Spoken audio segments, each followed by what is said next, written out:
You know, there's a very known professor in New York City whose name I'll omit, and I always love mentioning his story because he struggled with faith for a long time, and he always talks to people about this.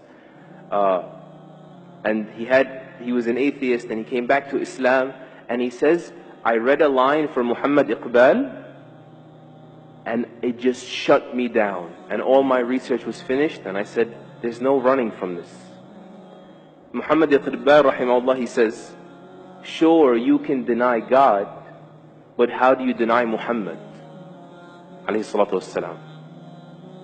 In other words, sure, you can be immature and say, I'm not going to believe in something I don't see. Case closed, stop talking to me, right? But how do you deny someone who lived in the flesh here, who God communicated with? How do you deny the reality of Muhammad sallallahu alayhi wasallam? How do you explain that? We need to revisit that. How does a man get born in a vicious environment, alayhi salatu wasalam, and he becomes this beautiful, soft, delicate, bashful, merciful person who was content when people couldn't even be patient, and was merciful when people couldn't even be just. And he was gentle with kittens, and he praised people for taking care of animals. And then on the battlefield, he's on the front lines. And the tough guy is the one that can stand by his side.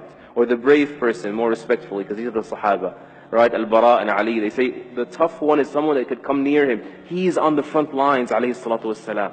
How do you explain someone who's like that, of valor, and then he stops the army, as Ibn Mas'ud says, or he says, we were on a travel, and he says, who scared this pigeon regarding her babies? Who took the babies away? How do you explain that?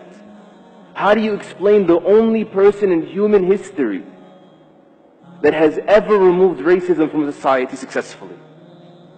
And I think you know it's alive and well in the United States. The only person in human history that has ever removed alcoholism effectively,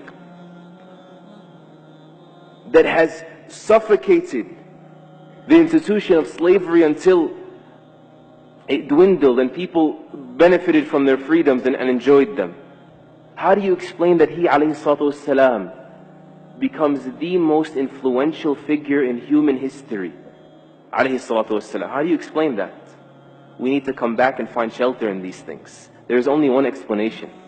There's only one logical explanation.